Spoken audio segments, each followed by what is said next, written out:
Les photographes, c'est cette vidéo-ci que vous devez envoyer à tous vos amis, à toute votre famille, si vous voulez qu'ils vous offrent un cadeau qui va vous faire plaisir. Parce que dans cette vidéo, je vous donne 5 cadeaux types à faire à un ou une photographe pour lui faire extrêmement plaisir.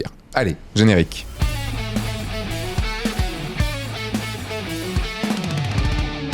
Bonjour, je suis Sébastien Roignan et vous êtes bien dans une nouvelle vidéo de F1.4, une vidéo dans laquelle je vais donner donc des idées cadeaux à faire pour un ou une photographe. Oui, parce que bon, le photographe est chiant à satisfaire, il est chiant à trouver le bon cadeau et donc du coup, c'est parti pour les idées. Première idée, du matos. Parce que oui, bon, le photographe, ce qu'il va vouloir, c'est un appareil photo. Un bon appareil photo, c'est encore mieux. Et ça va vous coûter entre 1000 et 4000 €, sans compter l'objectif. Et puis surtout, le problème, c'est qu'il va falloir savoir un petit peu parler matos, parce que ça se trouve, vous allez lui offrir un matos qu'il va pas aimer. Donc, c'est pas forcément le cadeau que je conseille, que je le dis en premier, mais c'est pas forcément le cadeau que je conseille, sauf si vous vous y connaissez très bien. Pour ça, il va falloir le questionner et savoir un petit peu vers où aller, mais ça, c'est pour les gros budgets. Pour les plus petits budgets, si la personne vient de commencer, offrez-lui un 50 mm. Il y a des 50 mm pas très chers, à f1.8, qui coûtent vraiment dans les entre 100 et 300 balles, quelque chose comme ça. Renseignez-vous juste sur la marque de l'appareil photo, sur le modèle de l'appareil photo pour savoir si l'objectif va aller. Mais un 50 mm, c'est un très bon objectif pour pouvoir commencer la photo, pour apprendre la photo. Il y a le matos, budget un petit peu moindre, entre 100 et 300 €, vous avez, ou même un petit peu moins, vous avez des trépieds. Un trépied, s'il n'en a pas, c'est vrai que ça peut être utile. Vous avez des filtres aussi, des filtres ND et tout, si la personne aime faire du paysage. Et si vous avez un petit budget, ce qui est souvent plus le cas, en fait, pour les cadeaux comme ça, il y a des petites choses que vous pouvez offrir.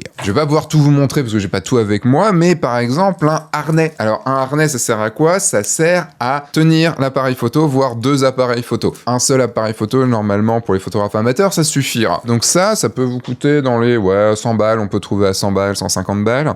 Quelque chose d'autre qui peut être très utile, c'est ça. C'est un laserman. C'est une sorte de couteau suisse, mais avec une pince. Ça pèse un peu, c'est pas donné non plus, mais c'est un super cadeau pour les photographes. Pourquoi? Parce que moi, je l'ai toujours avec moi et il me sert, mais toujours, pour dès qu'il y a une connerie, un truc à couper, un truc à resserrer, à visser et tout, j'ai ça avec moi et c'est très utile. Également un GorillaPod, si vous ne savez pas à quoi ça ressemble à ça. C'est une sorte de trépied modulable qu'on peut mettre un peu partout, qu'on peut mettre à une branche d'arbre, un truc très pratique. Également un truc cool, c'est une imprimante de poche. Pour des personnes qui vont faire du portrait à l'extérieur de la photo de rue ou autre, pouvoir imprimer ses photos directement et la donner aux gens, c'est pas une mauvaise idée. Un truc qui servira toujours s'il en a pas, c'est un kit de nettoyage. C'est en gros quelque chose pour pouvoir nettoyer le capteur de son appareil photo ou l'objectif. Il y a plein d'autres idées comme ça, mais voilà pour le matos. Deuxième cadeau type, les livres. Parce que les livres, c'est assez pratique, même si ça encombre la bibliothèque. Je sais, j'en ai plein, mais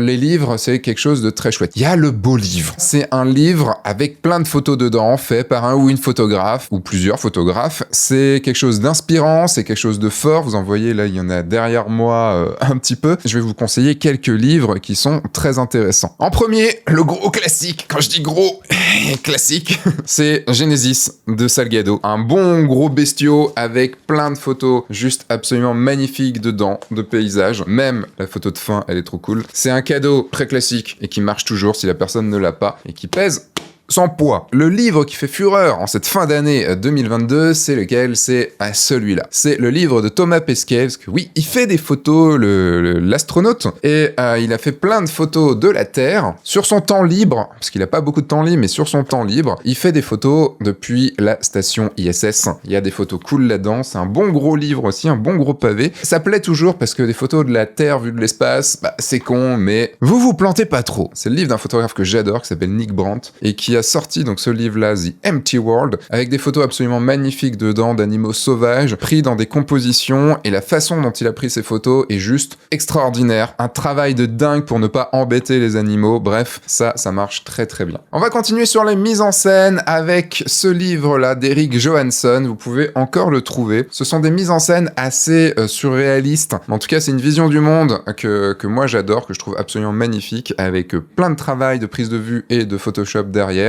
Eric Johansson, pas très connu, mais génial. Et pour terminer sur la grosse mise en scène, bon, forcément, j'étais obligé de vous parler de Monsieur le Turc, que vous connaissez sur cette chaîne, avec ses 2 livres, puisqu'il vient de sortir son 2e livre, La Garenne du Prince. Perso, je vous conseille celui-là, même si j'apparais dans celui-ci. Des mises en scène sans trop de Photoshop cette fois-ci. Plein de très bonnes photos et d'esprit très créatif qui va permettre aussi à la personne à qui vous offrez ça de prendre une grande dose d'inspiration. En photo de paysage rue, je vous conseille ce livre Neige de Christophe Jacquereau. Plus d'ambiance, on est totalement dans un style complètement différent. C'est de la photo, on va dire de la photo de rue fait par temps de neige. Et ce livre est sublime. Évidemment, en animalier, paysage, je vous conseille tous les livres de Vincent Munier. Une valeur extrêmement sûre si la personne adore ce type de photo. On passe dans une autre catégorie avec la photo, toujours un petit peu de mise en scène, mais de la photo un peu nue des fois, avec le livre photo de Cédric Rouliat, qui est un artiste lyonnais que vous pouvez voir dans les vidéos questions de F1.4, qui fait des mises en scène juste excellentes. Également, ce que vous pouvez faire, c'est offrir un abonnement ou un numéro ou un abonnement, si la personne aime la photo de nu, mais la belle photo de nu, à Normal Magazine. C'est un livre tous les 6 mois, 1 an. Dedans, on a de la putain de belle photo de nu. Voilà, c'est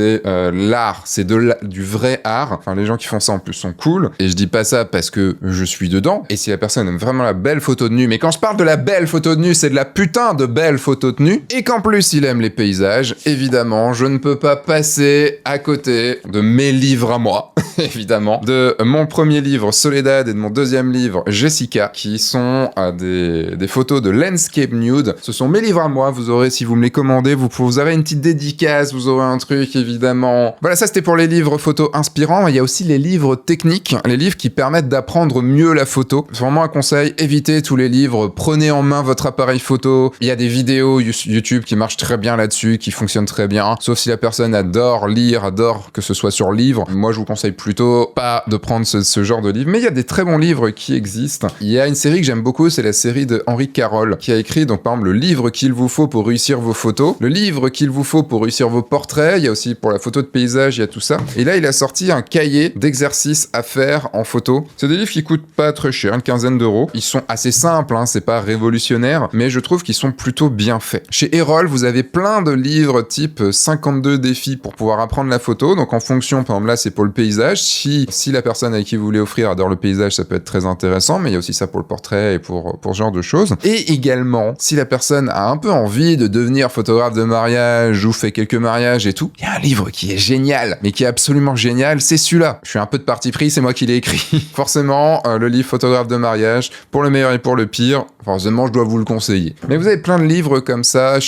regardez aux éditions Erol, vous en avez plein. Et il y a également les livres de ses photos à lui ou à elle. Imaginez, vous lui offrez un livre avec toutes ses plus belles photos mises dessus. En gros, c'est un livre que vous avez fait imprimer à l'unité, et du coup, quand vous offrez les photos directement, le livre photo, toutes mes photos sont sur un livre, ouah, c'est trop bien. Le gros truc compliqué là-dedans, c'est de récupérer toutes les photos et le temps que vous allez prendre à mettre en page le livre. Si j'ai un fabricant à vous conseiller, c'est Matisseo, qui est du côté de Grenoble, donc français, et qui est un atelier artisanal qui fonctionne très très bien, qui est de très bonne qualité. Vous avez le lien dans la description. Ça, c'était pour la partie livre. Maintenant, je vais vous parler des tirages, parce que oui, on reste dans la partie, vous allez imprimer les photos de la personne, mais là, vous imprimez une photo, et vous allez pouvoir faire un tirage d'une de ces photos. Par exemple, les tirages que j'ai derrière moi ici, c'est des tirages de mes photos. Vous pouvez donc imprimer, que ce soit sur un papier, que ce soit sur Dibond, que ce soit sur un support rigide et tout. Vous pouvez imprimer, par exemple, ici, vous avez une impression sur plexiglas. Pour ça, il va encore falloir réussir à avoir les photos de la personne. Ou imprimer tout ça, si vous voulez de la qualité, vous avez Art Photolab en France. Le lien est dans la description. La qualité aussi est quelque chose d'un petit peu moins cher. Vous avez Whitewall. Vous avez même un bon de réduction là qui est valable jusqu'à fin 2022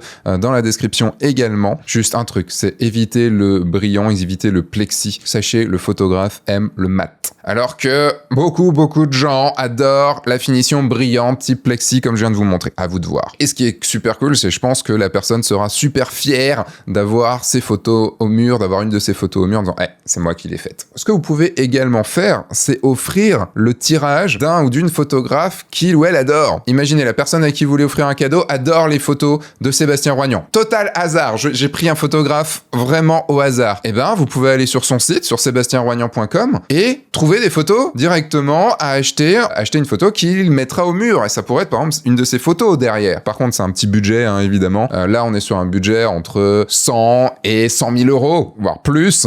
Tout dépend parce qu'il n'y a pas de réel prix aux photos d'art. Moi, par exemple, sur mon site, c'est entre 200 et 2000 euros. Voilà, en fonction de la photo et en fonction de la finition également. C'est-à-dire que pendant l'année, vous pouvez questionner un petit peu la personne, savoir un petit peu, dire tiens, c'est quelle photo que t'aimes bien, enfin des petites choses comme ça. Il va falloir faire un travail de détective pour ça. Quatrième type de cadeau, un truc qui va vraiment lui plaire, c'est une formation. Alors c'est quoi une formation? Ça peut revêtir plein d'aspects différents. Ça peut être un cours en ligne, ça peut être un workshop, un stage photo, voyage photo plutôt, je voulais dire. Ça peut être un livre, puisque c'est un livre, le livre par exemple que je vous montrais, ce sont des cours. On va plutôt aller dans ce qui est vraiment le cours en vidéo ou en présentiel. Alors un workshop, c'est quoi? C'est un cours photo, voilà, un cours photo pratique. Ça veut dire que la personne va se retrouver avec plusieurs autres photographes à prendre un cours avec un ou une formatrice qui fait de la photo. Ça peut être par exemple à la Nikon School à Paris où ils donnent des cours, il y a plein de cours différents, que ce soit sur le studio, portrait, la photo de rue,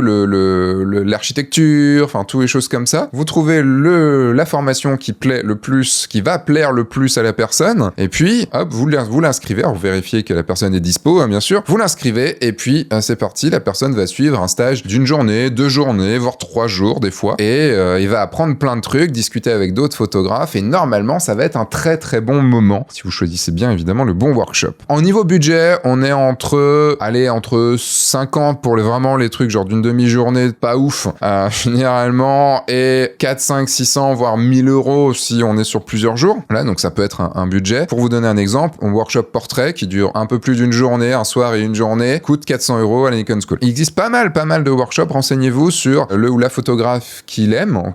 Comme ça, vous êtes sûr de taper juste. Vous avez également les cours en vidéo. Il y a plein de cours en vidéo qui existent sur plein de plateformes différentes. Il y a évidemment la mienne. Vous allez dire que cette vidéo est faite uniquement pour vendre mes trucs. Bon, je veux pas dire le contraire non plus. Mais je vous montre aussi plein de choses qui existent de confrères et de consoeurs qui sont juste géniaux et géniales. Donc des cours vidéo sur un sujet que la personne aime. Ça peut être s'améliorer en post-traitement. Ça peut être s'améliorer dans la photo de rue, la photo de paysage, tout ça et tout. Vous avez plein de cours qui existent sur Internet. Le tout est de choisir. Je vous conseillerais juste d'éviter les grosses plateformes avec plein de cours. Ça coûte en effet moins cher, mais c'est pas toujours de la très bonne qualité. Voilà. Il y en a des très bons dedans, mais c'est pas toujours de la très bonne qualité. Renseignez-vous toujours sur le type de photo que la personne à qui vous voulez faire un cadeau aime, et potentiellement les photographes qu'il ou elle suit sur YouTube. Ça peut être très intéressant, puisque du coup, si la personne suit par exemple à fond Sylvain Lepoutre de Mon Petit Réflexe, et lui offrir un voyage photo avec Sylvain Lepoutre, ça pourrait être absolument un cadeau de malade. Ça me fait passer à la formation d'après, qui est donc le voyage photo. Là, c'est vraiment gros budget, puisqu'on est entre 500 et 5-10 000 euros même. Tout dépend si c'est dans le coin pendant une demi-journée. Là, on est plus sur un workshop quand même, ou un voyage de 5 jours, 1 semaine, 2 semaines à l'autre bout du monde. Les voyages photos, c'est ça. Par exemple, 2-3 jours ou 1 semaine, on part avec 3, 4, 5, 10 photographes et un ou une formatrice ou plusieurs formateurs qui va nous enseigner un certain type de photos. Si je prends par exemple les voyages photos de Sylvain Lepoutre, vous pouvez partir avec lui dans le Jura, vous pouvez partir avec lui en Californie, voilà, rien que ça, en Californie, et vous passerez 1 semaine avec lui pour voir plein d'endroits super beaux, pour faire des photos de paysages super belles, avec des moments de fou, et apprendre énormément et échanger plein d'informations. C'est quelque chose que moi je n'ai jamais fait en tant qu'élève ou en tant que formateur, mais en tant que formateur ça m'intéresse bien de faire un workshop Landscape Nude en Islande. Si par hasard ça vous intéresse, dites-le moi dans les commentaires ou en MP.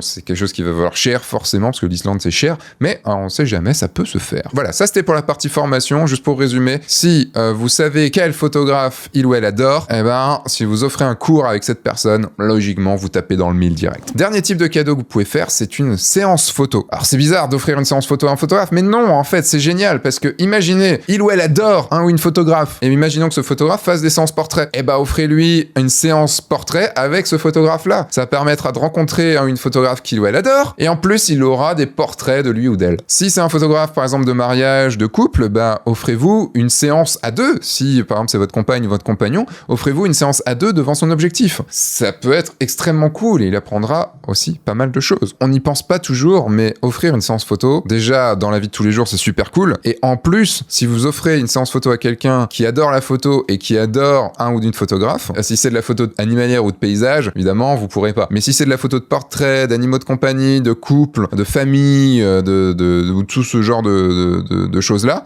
qui est de la prestation à des particuliers, eh bien, c'est un cadeau vraiment, vraiment cool à faire. Et là, pour une fois, je m'inclus pas dedans puisque je ne fais pas ce type de prestation, je ne fais que de la prestation de photos de mariage. Voilà, c'est les 5 types de cadeaux que vous pouvez faire à un ou une photographe. Et juste pour terminer, si vous hésitez grandement, vous savez pas si c'est tel livre qu'il faut prendre, vous savez pas si c'est tel tirage qu'il faut prendre, comment faire imprimer les photos de la personne ou quel cours prendre, il y a toujours des bons d'achat. Et je pense que ça peut être quelque chose de très cool. Imaginons, vous voulez faire un tirage chez Photolab par exemple, et ben vous pouvez prendre un bon d'achat que vous donnez donc du coup à cette personne, et cette personne ira imprimer là où les photos qu'il ou elle veut. Comme ça, au moins, pas de danger de mal faire, au moins c'est bon, on est sûr que ce sera le bon cadeau. Ça marche aussi pour une formation, ça marche aussi pour du matériel, voilà, pour être sûr de pas se tromper, parce que c'est pas forcément évident, vous avez pas forcément les connaissances puisque vous n'êtes pas forcément passionné par la photo. Voilà, ça c'était tous les cadeaux, mais il y a un truc que vous pouvez offrir à un ou une photographe. Si par exemple vous partez en vacances avec, si vous passez du temps avec cette personne, ou que vous vivez avec, peut-être, c'est de lui offrir du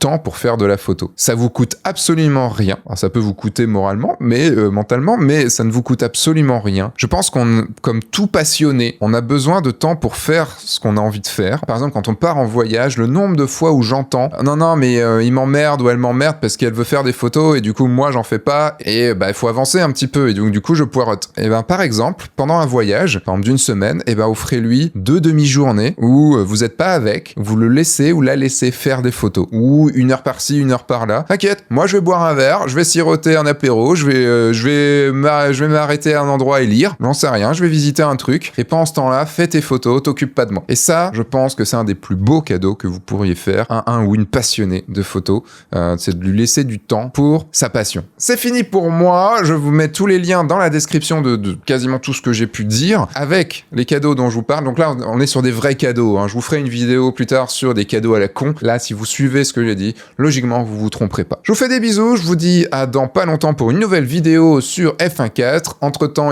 sortez, faites des photos et surtout, amusez-vous. Au revoir et joyeuses fêtes.